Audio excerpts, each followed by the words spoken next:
guys, welcome back to my channel. So today we will do history, bricks, beads and bones.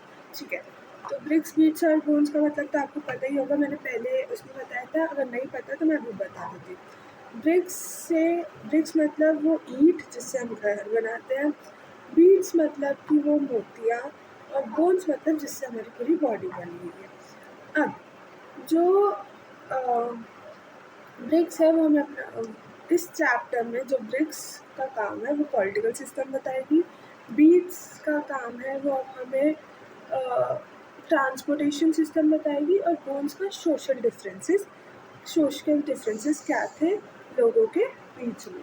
ठीक है, तो अब आप जब पेज मतलब चैप्टर खोलोगे तो उसमें आपको एक सील दिखेगी. तो वो जो सील है, अब आप वो जो उसके ऊपर जो लिखा है वो हम पढ़ नहीं सकते, और अभी साइंटिस्ट उसको अभी तक डिस्कवर नहीं कर पाए कि वो क्या है. तो दैट इज़ अनडिसाइफर्ड. अनडिसाइफर्ड का भी मतलब आपको पता है, मैंने आपको बताया था कि अनडिसाइफर्ड मतलब कि आप उसको देख सकते हो पर you can not pronounce it. उसको आप लिख भी नहीं सकते, उसको आप प्रोनाउंस नहीं कर सकते. कैसे उसको हम बोलते हैं, क्या लिखा है वो हमें अभी नहीं पता. That is अनडिसाइफर्ड.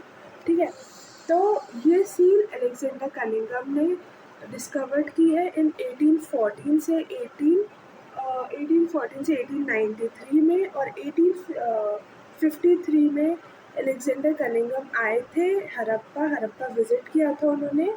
और वो हड़प्पा विज़िट किया था और फिर उन्होंने हड़प्पा सील फाउंड की, डिस्कवर्ड किया. और इससे पहले एक मेजर क्लार्के आए थे. ये CUET के लिए ज़रूरी है, इसके लिए ज़रूरी नहीं है, इसलिए बता रही हूँ. एक मेजर क्लार्के आए थे, तो उन्होंने डिस्कवर की ये सील. उन्होंने सबसे पहले डिस्कवर की थी ये सील, और इसको ब्रिटिश म्यूज़ियम में लेके गए थे 1886 में, और वो आए थे 1872 में. ठीक है, मेजर क्लार्के आए थे 1872 में, और जो इस स्टील को जो म्यूज़ियम में दिया था वो 1886 में दिया था. ठीक है, अब जब आप पेज खोलोगे तो Harappan seal, distinctive artefact of the Harappan और इंडस वैली सिविलाइजेशन. डिस्टिंक्टिव मतलब इम्पोर्टेंट, जो एक चीज़ से वो बहुत डिफ्रेंशिएट है, वो बहुत अलग है. ठीक है, जैसे आप लोग सब लोग, तो मैं अलग हूँ, आप लोग अलग हैं. मतलब बॉडी सेम है, सब सेम है, बट वी आर डिफरेंट. अपने थिंकिंग सेंस में हमें एक चीज़ डिफ्रेंशिएट करती है, जैसे मेल और फीमेल को करती है, तो वैसे ही अपने को भी एक चीज़ डिफ्रेंशिएट करती है. ठीक है, इम्पॉर्टेंट है, सबसे इम्पॉर्टेंट है. ठीक है, तो distinctive artefact of the Harappan और Indus valley civilisation. Distinctive artefact of Harappa and Indus valley civilisation. अब material steatite stone. Steatite stone मतलब एक सॉफ्ट स्टोन, जिससे सील बनती है, तो वो एक सॉफ्ट तरह का एक स्टोन है. क्या डिपिक्ट करते हैं इस सील में? आपको क्या दिख रहा है इस सील में? आपको क्या दिख रहा है? Animal motifs and science. जो आप अभी साइंस अनडिसाइफर्ड है, मतलब आप अभी नहीं पढ़ सकते उसे. आगे भी शायद अगर आर्कोलॉजिस्ट ढूंढ लेते हैं तो हम पढ़ सकते हैं. अब आर्कोलॉजिकल सोर्सेज क्या थे? Houses, pots, ornament, seeds etcetera. ठीक है, ये हो गया. Terms, places and times. तो Indus valley civilisation, Harappan civilisation, और Indus valley civilisation, Harappan civilisation और ब्रॉन्ज सिविलाइजेशन. 3 सिविलाइजेशन के नाम है. हड़प्पा क्यों रखा? क्योंकि it was the first discovered site. तो due to the first discovered site इसको हड़प्पन सिविलाइजेशन हम बोलते हैं. इंडस वैली सिविलाइजेशन इसलिए बोलते हैं क्योंकि वो सराउंडेड है with Indus reverse and it's tributaries. ठीक है, और ब्रॉन्ज सिविलाइजेशन इसलिए भी बोलते हैं क्योंकि उधर ब्रॉन्ज बहुत सारा पाया जाता है. ठीक है, अब हमने फिर ये भी पढ़ा था कि IVC, अर्ली मैच्योर, IVC मतलब Indus valley civilisation, early, mature और डिक्लाइन फेज. तो अर्ली को हम फॉर्मेटिव फेज बोलते हैं, और मैच्योर को हम अर्बन फेज बोलते हैं और डिक्लाइन को हम डिकेडेंट फेज बोलते हैं। सो अर्ली फेज स्टार्ट कब हुआ था? अर्ली फेज स्टार्ट कब हुआ था? 6000 से अर्ली फेज स्टार्ट हुआ था 6000 से 2600 BC तक, ठीक है। फिर उसके बाद मैच्योर फेज स्टार्ट हुआ, that is urban phase 2600 BC से 2600 BC से 1900 BC तक। फिर डिकेडेंट फेज मतलब डिक्लाइन फेज जो था वो 1900 BC से 1300 BC तक था। समझ में आया?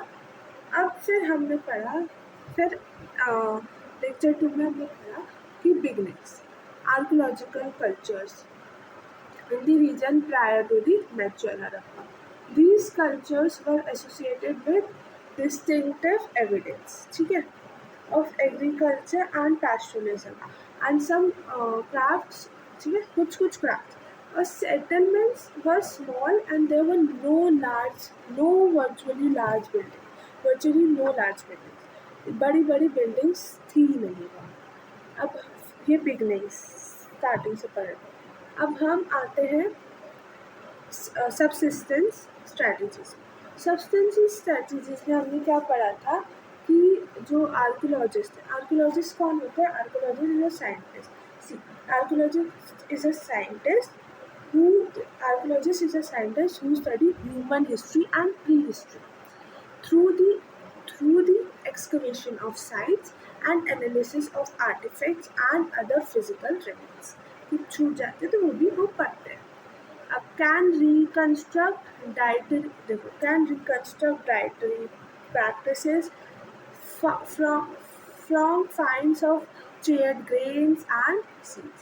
अब grains wheat, barley, sesame, millets etc। तो ये एक आर्कियोलॉजिस्ट है जिसने वो ग्रेन्स को देखकर पहचानता है, ग्रेन की स्टडी करता है, तो दैट इज आर्कोबोटानिस्ट। मतलब specialist in ancient plant remains. जैसे एनिमल्स का है वैसे ही जैसे ग्रेन्स का है वैसे ही एनिमल्स का है। तो एनिमल्स में bones of cattle, goat, pig, horses, buffalo are found at Harappan sites. They were domesticated मतलब कि keep, raise and control animals for specific purposes। कुछ पर्पसेस के लिए हमने उन एनिमल्स को रखा है, इसलिए डोमेस्ट मतलब कि पालतू, rather than hunting। उनको हंट नहीं करना है, मारना नहीं है, उनको डोमेस्टिकेट। जैसे अभी आजकल हम डॉग को डोमेस्टिकेट कर रहे हैं, तो वो हमारा मतलब कि कोई डॉग लवर्स है, जैसे मैं, तो वो डॉग लवर्स है, तो वो लोग डॉग को पाल रहे हैं। अब ये लोग उनके पर्पस को फुलफिल करने के लिए ये एनिमल्स को पाल रहे थे, ना कि उनको हंट कर रहे थे। तो दैट इज उनको। अब जो एनिमल्स की स्टडी, एंशिएंट एनिमल रिमेन्स की स्टडी करता है, specialist in ancient animal remains, उनको हम बोलते हैं जू आर्कोलॉजिस्ट या आर्कोजूलॉजिस्ट, ठीक है। और ये bones of fish and foul भी फाउंड करते हैं। फाउल मतलब एक बर्ड्स बहुत सारी स्पीशीज। अब छी आता है। अब हमने पढ़ा था आर्कोलॉजिकल टेक्नोलॉजीज। तो हाँ, पहले हम मीन्स ऑफ लाइवलीहुड पढ़ते। तो मीन्स ऑफ लाइवलीहुड में एग्रीकल्चर एंड पैस्टोरलिज्म, दो चीज़ें पढ़ी थी हमने, agriculture and pastoralism. Agricultural technologies, bull was known, oxen was used for ploughing. Bull wealth के लिए नोन किया जाता था, bull was known for wealth and oxen was used for ploughing, ठीक है। अब जो terracotta models of the plough जो थे वो चोलिस्तान और बनावली, चोलिस्तान जो है पाकिस्तान में है और बनावली जो है हरियाणा में, ठीक है। Fields had 2 sets of furrows, जो फील्ड्स थी हैड 2 ऐसे राइट एंगल, तो fields had two sets of furrows to each other, situated at the semi-arid land. Situated at semi-arid land. कहाँ है ये? Kalibanga, that is Rajasthan. कालीबंगा राजस्थान में. और वाटर रिजर्वायर्स कहाँ का है? धोलावीरा. कहाँ? धोलावीरा. टूल्स, मटेरियल कौन कौन से? Copper tools and stone blades. Copper tools और स्टोन ब्लेड्स. पर्पस क्या था इनका? हंटिंग और pastoralism, sorry harvesting and towing, harvesting and towing. अब इरिगेशन में जो मोस्ट हरप्पन साइट्स थी are located at semi arid lands. Most site जो, क्योंकि ज़्यादातर एग्रीकल्चर पे करते थे ना, तो इरिगेशन चाहिए थी. तो मोस्ट जो Harappan sites are situated in semi arid lands. Canals कहाँ है? शॉर्तुगा है, that is present in Afghanistan. Wells और जो रिजर्वायर्स है, water reservoirs, that is in Dholavira. Rain water harvesting, ठीक है. उनको वहाँ पे वेल टाइप का बना है, वहाँ पे रेन वाटर हार्वेस्ट होता है. धोलावीरा में है वो. चलो, now let's start today's class. This was all the recap of the previous classes. Now let's start. Okay, now Mohenjodaro. तो आपको पता है मोहनजोदारो का मतलब क्या होता है? मोहनजोदारो का मतलब होता है द माउंट ऑफ बरियल्स. मतलब पहले के ज़माने में जब वहाँ पे लोग रहा करते थे, तो लोगों की डेड बॉडीज. अभी वहाँ लोग जाने से इसलिए डरते हैं क्योंकि अब उन्होंने देखा ना कि एक साथ इतने सारे लोग कैसे मर गए, तो कुछ चीज़ें होंगी वहाँ पे जैसे क्यों मर गए, तो इसलिए वो वहाँ पे जाने से लोग डरते हैं. तो इसलिए मोहनजोदारो को बोला है माउंट ऑफ बरियल्स. ओके, ना एक जूम कर लूँ मैं थोड़ा, ठीक है. अब एक प्लान्ड अर्बन सेंटर है. प्लान्ड अर्बन सेंटर सबको पता है हरप्पन सिविलाइजेशन है. जी, Harappan civilisation was a well developed and urbanised. Harappan civilisation well developed था, अर्बनाइज था, जैसे हमने देखा बुक में. हरप्पा हम अभी मैंने बताया था ना कि हरप्पा सिविलाइजेशन क्यों लगा, नाम क्यों लगा? ये the first site to be discovered. तो हरप्पा जो था first site to be discovered था. और मोहनजोदारो जो था लार्जेस्ट साइट ऑफ IVC, मतलब Indus valley civilisation. Largest site of Indus valley civilisation, ठीक है. अब मोहनजोदारो, ठीक है. तो ये वो है बॉक्स जो साइड में दिया है, ठीक है. बॉक्स साइड में दिया है द फ्लाइट ऑफ हरप्पा, ठीक है. तो ये थोड़ा एक्सप्लेन वर्जन है, मैं इसमें से भी पढ़ाऊँगी, ठीक है. दिख नहीं रहा था तो मैं आप लोगों को दिख नहीं रहा होगा तो मैं जूम कर दिया. While Harappa holds the distinction of being the first site of its civilization to be discovered. जैसे मैंने आपको बताया कि Harappa was the first site to be discovered, इसलिए हरप्पन civilization उसका नाम लगा. तो वैसे ये its archaeological integrity suffered significantly due to brick robbers.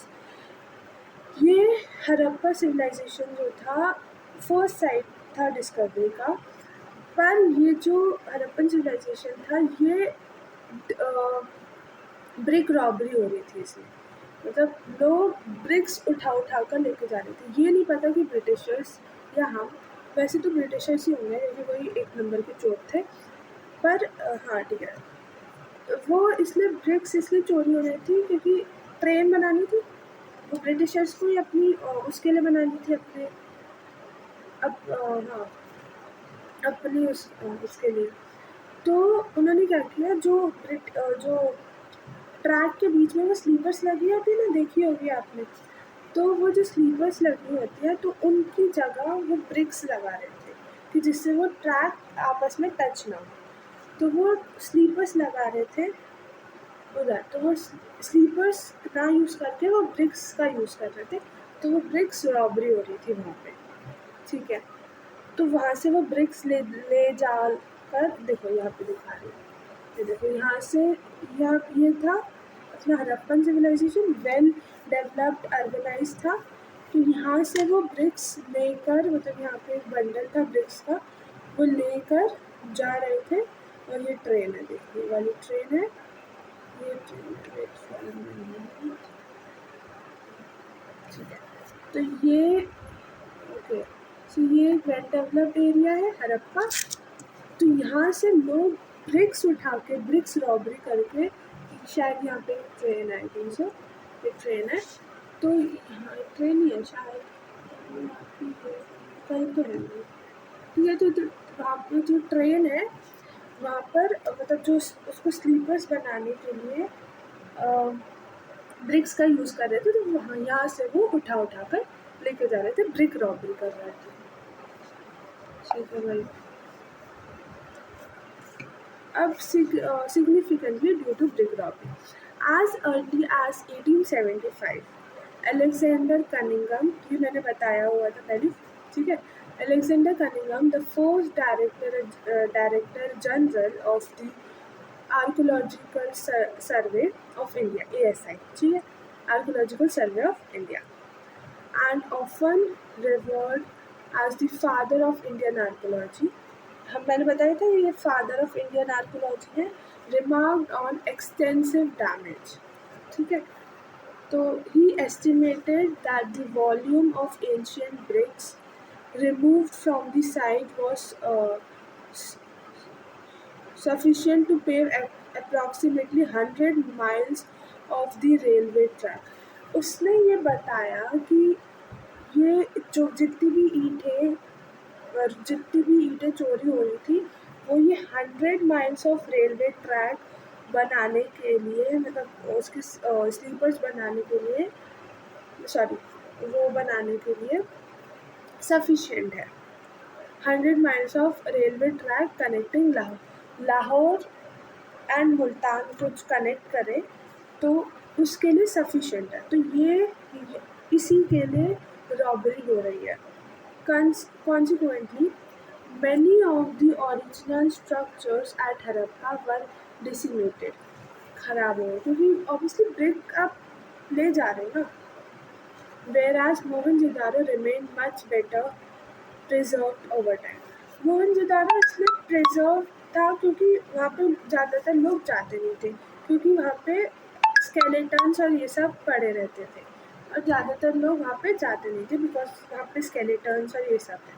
तो इसलिए वो प्रिजर्व्ड एरिया था। और ये तो बहुत वेल डेवलप्ड ऑर्गेनाइज्ड, जिसमें ज़्यादातर लोग रहते हैं, तो इसलिए ऐसा हुआ, ठीक है। ये समझ में आया कि अलेक्जेंडर कनिंघम आए 1875 में, और इन्होंने बताया कि approx 100 miles of railway track connecting Lahore and Multan है, तो इतनी ब्रिक्स इनफ है इसके लिए। तो इसके लिए ही चोरी हो रही है, जो रेलवे ट्रैक्स बनाए जा रहे हैं इसके लिए ही लोग यहाँ से ब्रिक्स उठा कर ले जा रहे हैं। और जो जो हड़प्पा की जो बिल्डिंग्स है, वो सब जो मॉन्यूमेंट्स है वो ख़राब हो रहे हैं, वहाँ से वो ब्रिक्स ले लेके जा रहे हैं। जैसे कुछ नहीं होता, कुछ आंटियाँ लोग होती हैं, कोई होता है जैसे कि कुछ आंटियाँ लोग होती हैं, वो क्या करती हैं कि जैसे साइड में नेबरहुड में आपका काम चल रहा है, तो बहुत सारी ईंटें रखी रहती हैं या मिट्टी रखी रहती है, मिट्टी रखी रहती है। वो दो बोलती है, 2-3 ईंटें उठाकर ले जाते हैं, क्या हो रहा है तुमको जरूर पता चलो। तो वो उठा के ले जाएंगी और वो क्यारी बना लेंगे, मतलब गार्डन बना लेंगे अपने घर के सामने, या कुछ भी बना लेंगे, मैंने देखा है। या मिट्टी होती है, तो वो मिट्टी लेकर अपने पौधों उसमें डाल लेती है, बहुत देखा है। तो इसलिए ऐसा होता है। तो ये ब्रिक रॉबरी हो रही है, ठीक है। इस मतलब लाइफ के उससे उसको कंपेयर करो ना, तो फिर अच्छे समझ में आता है, ठीक है।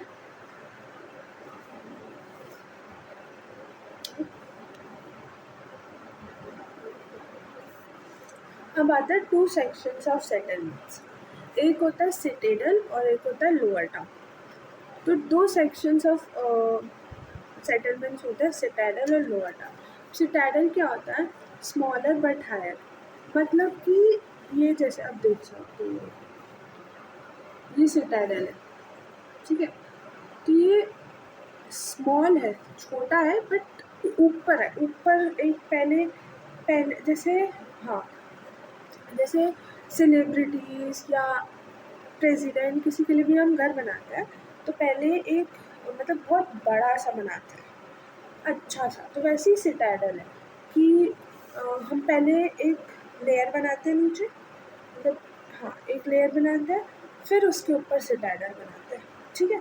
तो दैट इज सिटाडेल। देखिए पहले एक लेयर बनाई हुई है, फिर उसके ऊपर वो घर बनाना है, ठीक है। दस अब देखो, smaller but higher, the citadel owes its highest to the fact that buildings were constructed on mud brick platforms। एक mud brick platform बनाते थे पहले, उसके ऊपर सिटाडल हाइट पे बनाते थे, जिससे कोई सेलिब्रिटीज़ या कोई होता होगा वहाँ पे रहे, वैसे रहते नहीं थे लोग। इट वॉज वॉल्ड, चारों तरफ से वो वॉल था, फिजिकली सेपरेट। ऐसा मतलब जैसे उनका घर होता है, सेलिब्रिटीज़ का घर देखा है हमने, तो वो बहुत लंबा होता है, उनके पास फार्म हाउस होता है, उनके पास सब होता है, उनके पास पार्टियाँ का अलग वो होता है, अलग चीज़ें होती हैं, और बहुत बड़े बड़े घर होते हैं। तो हम सेपरेट कर पाते हैं ना कि हाँ ये हमारा घर है और ये सेलिब्रिटीज़ का घर। तो हम देखते हैं कि हाँ ये सेपरेट, फिजिकली सेपरेटेड हो सब है, कि बहुत अलग अलग है। तो वैसे ही वो बता रहे हैं, ठीक है। तो सिटाडल क्या हुआ? स्मॉल हुआ बट हायर। क्या बोल सकते हैं कि घर छोटा है पर हायर उस पर उसका सरफेस बहुत वो बना दिया कि मड ब्रिक प्लेटफॉर्म बहुत बड़ा बना दिया कि वो हायर हो जाए, बड़ा हो जाए। तो सिटाडल ओज इट हाइट बहुत लंबी होती है, to the fact that the building were constructed on the mud brick platform, it was walled and physically separated. Okay, ठीक है। तो ये सिटाडल था। अब आता है ये लोअर टाउन, ये नीचे दिख रहा है, दिस वॉज सिटाडल, ठीक है। ये सिटाडल था, और ये है अब लोअर टाउन, ठीक है। तो ये लोअर टाउन है, ठीक है। ये सिटाडल है, ठीक है, और ये लोअर टाउन। अंडरस्टूड? अब लोअर टाउन क्या है वो बता। लार्जेस्ट बट लोअर, वो क्या था? देखो वो अब डिफ्रेंशिएट हो रहा है, स्मॉलर बट हायर, ये largest but lower, large but lower, नीचे कोई प्लेटफॉर्म नहीं बनेगा ये, ठीक है। The lower town was also called walled, ये लोअर टाउन जो था उसको भी ऑल्सो कॉल्ड वॉल्ड, वो भी वॉल्ड रहता है। Several buildings on platforms which were served as foundation, ये फाउंडेशन पे थे, यहाँ पे ज़्यादातर लोग, कॉमन पीपल रहते थे लोग, ठीक है। तो इसलिए उनको लोअर टाउन बोलते थे। लार्जर बट हायर, सॉरी वो था smaller but higher citadel, lower town कहते हैं लार्जेस्ट फर्स्ट बट लोअर। तो लोअर टाउन, जो लोअर टाउन है was also called walled. Several buildings on platforms which were serve as foundation, जो platforms पे building थी वो एज अ फाउंडेशन थी, ठीक है।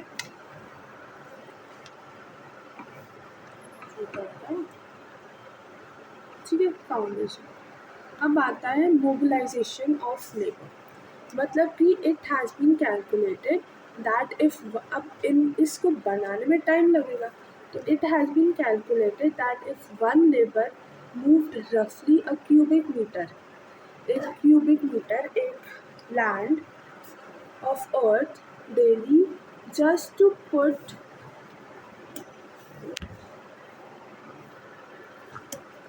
Mobilisation of labour, it has been calculated, ये कैलकुलेट किया दैट इफ एक labour, if one labour move रफली अ क्यूबिक मीटर, यहाँ से यहाँ तक वो मूव करेगा, एक क्यूबिक मीटर वो मूव करेगा, तो just to put the foundation बस उसका फाउंडेशन इन प्लेस में रखने के लिए कि हाँ ये इसका ये लगेगा, इधर ये लगेगा, इधर नहीं।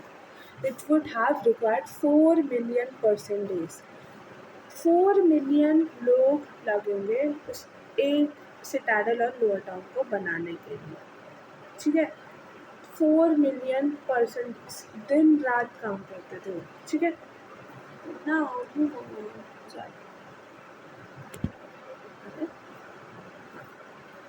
Plan settlement, construction, material, laying out, drain. पहले हम कंस्ट्रक्शन करते हैं। तो कंस्ट्रक्शन में क्या बताया हमें, once the platform were in place. अब हमने फाउंडेशन देख लिया कि हाँ हाँ इसको ऐसे ऐसे बनाना है, यहाँ पे विंडो लगेगी, यहाँ पे ये बेड रॉयल टाइप का बेड लगेगा, सिटाडल हो तो यहाँ बेड लगेगा, यहाँ ये होगा, यहाँ पे पहले प्लेटफॉर्म बनेगा फिर ये बनेगा, ठीक है। अब वंस द अब जो प्लेटफॉर्म जो मड ब्रिक प्लेटफॉर्म है जब वो बन जाता था, तो once the platform were in place, जब वो प्लेटफॉर्म प्लेस में आ जाता था उस लैंड पे, जो आपकी लैंड होती है ना, जैसे आप घर बनाते हो तो आप बोलते हो ना कि हाँ इतनी मीटर ये लैंड है मेरी, यहाँ पे मेरा घर बनेगा, तो आप उस लेबर को बताते हो कि हाँ पहले पूरा फाउंडेशन बनाते हो कि हाँ यहाँ पे बाथरूम आएगा, यहाँ पे किचन आएगा, यहाँ पे वो आएगा, इतने में डाइनिंग टेबल आएगा, इतने में हॉल आएगा, इतने में सोफ़ा आएगा, तो ये सब आप बताते हो। तो वैसे ही once the platform were in place, अगर एक बार प्लेटफॉर्म प्लेस में आ गया, वो जो मड ब्रिक प्लेटफॉर्म लग गया, तो all building activity within the city was restricted. जो भी बिल्डिंग एक्टिविटी चल रही है, जैसे यहाँ पे एक लैंड है और यहाँ पे एक बिल्डिंग एक्टिविटी चल रही है, उसको रिस्ट्रिक्ट कर दिया जाएगा कि नहीं अभी ये बनने दो फिर बनाना। So once the platform were in place, once the platform were in place, all building activity within the city, उस सिटी में जितनी भी एक्टिविटीज बिल्डिंग एक्टिविटीज़ हो रही है उसको सबको रिस्ट्रिक्ट कर देंगे, मना कर देंगे कि अभी नहीं, जब ये बनेगा तब। To the fixed area of an platform, उस प्लेटफॉर्म के फिक्स्ड एरिया। समझ में आया एंड आगे बढ़े। चलो अब आते हैं मटेरियल। मटेरियल क्या क्या यूज़ किए गए। Material sun dried and baked bricks. Sun dried मतलब सन में उसको सुखाया गया ब्रिक्स को।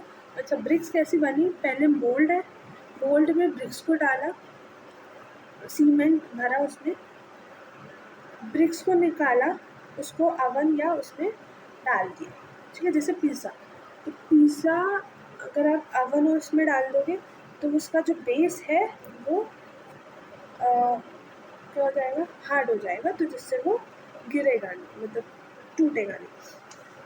और वैसे ही अगर आप एक पिज़्ज़ा है उसको आपने अनबेक किया, बिना बेक किया, तो वो सन ड्राइड। बेक ब्रिक्स मतलब आपने उसको अवन या उसमें बेक किया, ठीक है। समझ में आई। अब आता था स्टैंडर्डाइज्ड रेशियो। उनके एक स्टैंडर्डाइज रेशियो था, इसी रेशियो में वो उनके ब्रिक्स बनते थे। एल मतलब length is to breadth is to height. Length is to breadth is to height कितनी थी, 4, लेंथ 4 होती थी, और जो ब्रेथ होती थी वो उससे हाँ लेंथ 4 होती थी, जो उसकी ब्रेथ होती थी वो उससे 2 गुना, और जो उसकी हाइट होती थी वो उसका 1 गुना, ठीक है। 4:2:1, ठीक है। ठीक है। Used by all Harappan settlements. जहाँ पे भी हड़प्पा का कोई भी काम हो रहा है ये 4:2:1 रेशियो ही होता था, ठीक है। तो ये देखो ये जो ब्रेथ है, sorry wait for a minute, हाँ ठीक है ये है ईट, ये है वो ईट, इधर इसमें भी 4:1 का ही रेशियो है, ठीक है। अब आते हैं लेइंग आउट ड्रेन्स। ड्रेन्स कैसे वो बाहर निकालते थे, लेइंग आउट ड्रेन सब हो गया। अब लेइंग आउट ड्रेन्स कैसे करेंगे, तो plan drainage system in lower town, roads and streets were laid out along an approximate grid pattern। एक grid pattern में फॉलो होता था, जैसे कि मैं बताती हूँ, ठीक है। जैसे ये है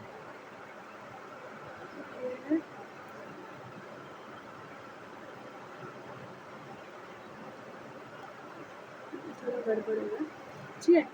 अब ये जो है इसके आसपास ही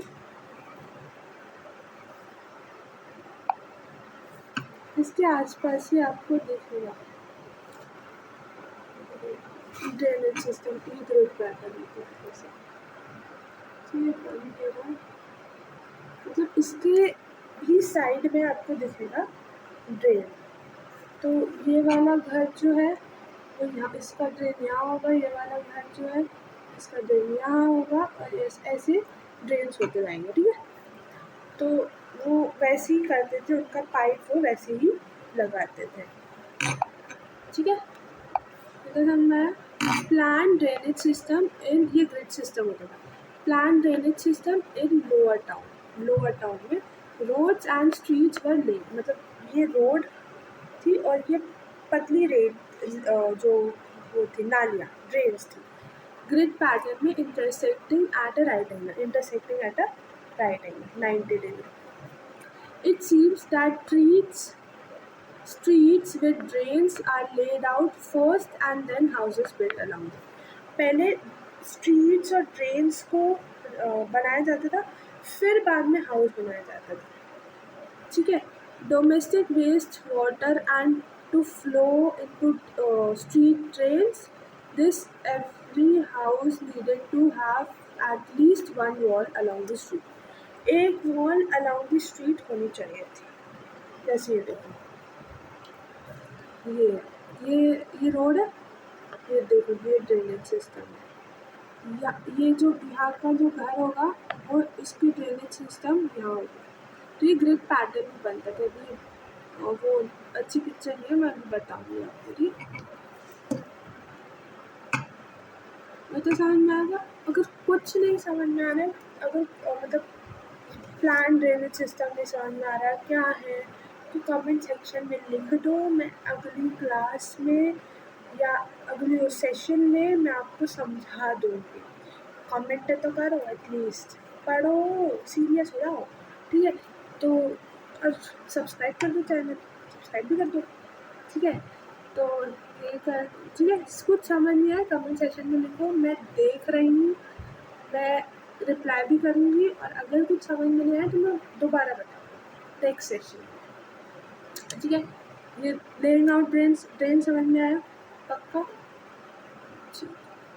नेक्स्ट। अब ये मोहनजोदड़ो, यही मैं बता रही थी, बताती हूँ आपको क्या होगा। तो town planning of Indus valley civilisation, थोड़ा बड़ा बताती हूँ। हाउसेस ऑफ कॉमन पीपल, ये थे हाउसेस ऑफ कॉमन पीपल, जो कहाँ थे, नीचे, मतलब हाँ नीचे। और ये सिटाडल जो थे वो मड ब्रिक प्लेटफॉर्म के ऊपर बनते थे, ठीक है। तो public building, market areas, houses of rulers और वर्कर्स, जो भी हाउसेस थे रूलर्स के, जो भी सेलिब्रिटी टाइप के थे ना, तो वो यहाँ सिटाडल में रहते थे, ठीक है। तो देखो ये लोअर टाउन,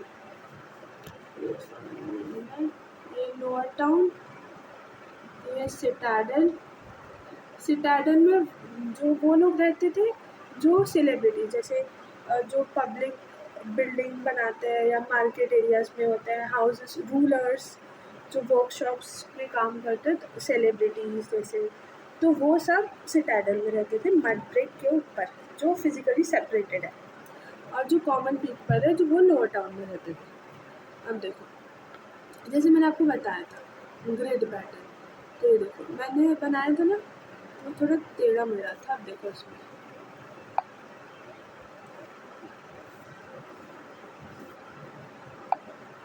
ठीक है। तो इसमें देखो ये सीधा, हाँ ये है ग्रिड पैटर्न स्ट्रीट, तो देखो ये सीधा सीधा सीधा सीधा सीधा है, सॉरी ये तो ड्रेनेज सिस्टम, हाँ सॉरी ये सीधा सीधा रोड है, ठीक है, ये रोड है,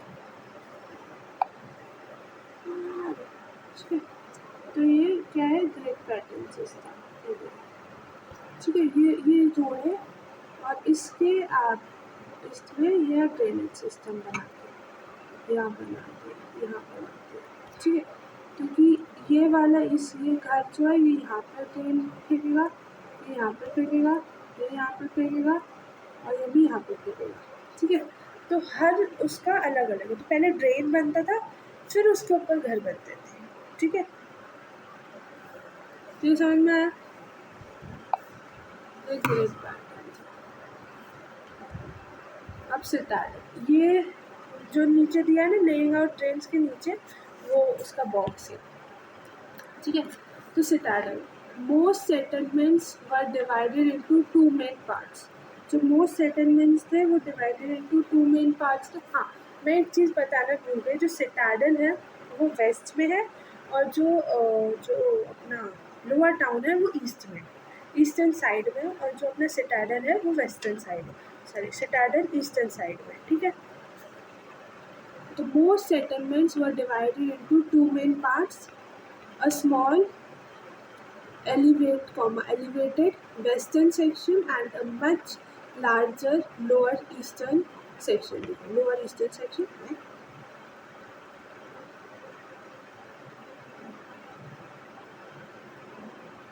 हाँ जी, लोअर ईस्टर्न सेक्शन मैंने जैसे बताया, जो लोअर टाउन था वो ईस्टर्न में था। वेट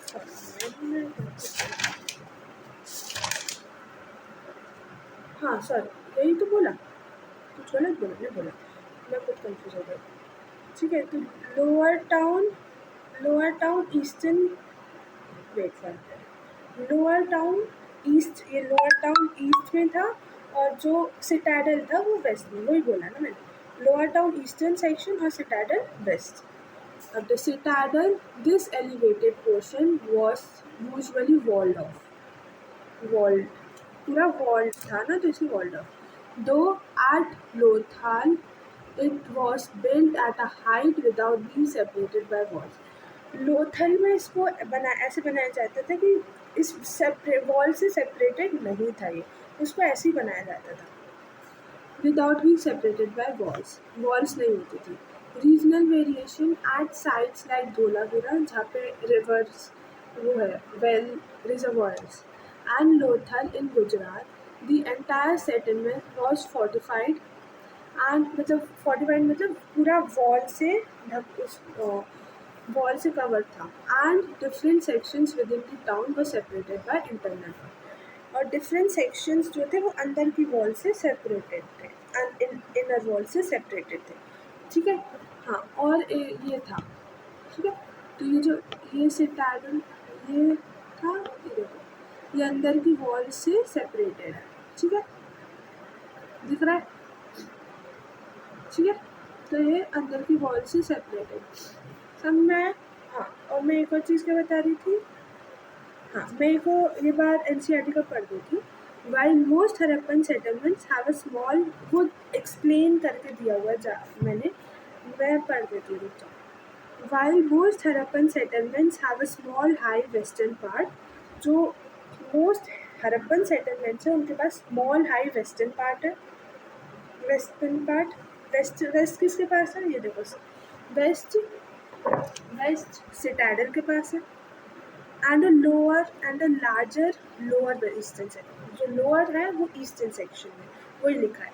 देयर आर वेरिएशंस, अलग अलग वेरिएशंस है, एक तो मड ब्रिक पे बना हुआ है और एक नीचे बना हुआ है, ठीक है। At site such as Dholavira and Lothal Gujarat में, the entire settlements was fortified, walled से कवर्ड थे। हाँ, रुक जाओ एक मिनट।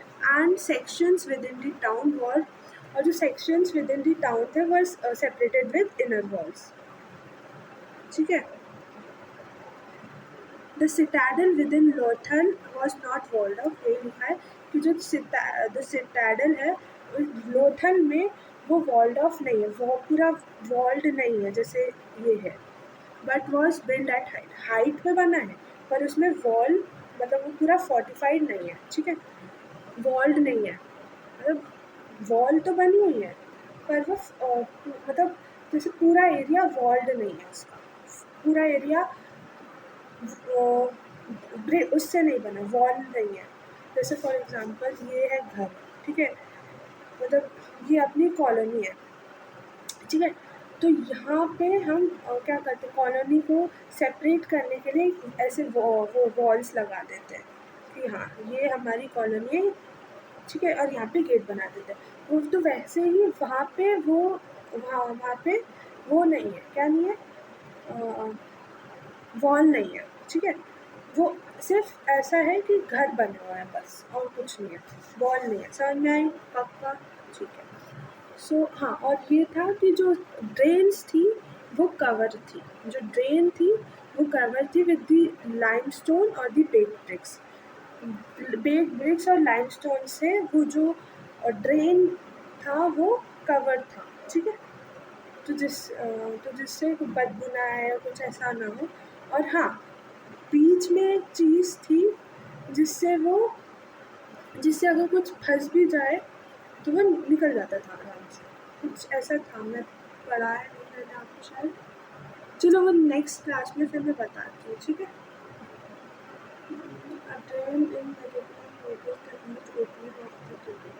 एक ह्यूज ओपनिंग थी भी ऑफ द ड्रेन। ये फोटो में फिगर 1.8 में अगर आप देखोगे तो a drain in Mohenjodaro notice the huge opening of the drain. यहाँ पे एक ह्यूज हाँ, मैं ये बता रही थी कि अब ये ड्रेन, ये एक घर का ड्रेन और ये दूसरे घर का ड्रेन कहाँ जाते थे। तो एक बड़ा सी ओपनिंग थी ड्रेन की, जहाँ पे वो सारे चीज़ें आकर इकट्ठा होती थी, और वो भी एक कवर्ड था, ठीक है, वो भी कवर्ड था बेक्ड ब्रिक्स या लाइमस्टोन से, वो भी कवर्ड था, ठीक है। Now this for today this for today. Revise all this, and now tomorrow. Tomorrow we will do history. Moving on, first I will do the recap and then. So for today, this much only. Like, subscribe my channel. Follow means like, subscribe it and spread. भेजो अपने दोस्तों को, spread to your friends कि वो भी पढ़ सके, वो भी ले सके क्लासेस। मतलब यहाँ कमेंट में ये बताना कि अच्छी लग रही है कि नहीं लग रही है क्लासेस, नहीं तो मैं और इंटरेस्टिंग बनाऊँगी क्लासेस को। Bye. So all for today, thank you, bye bye.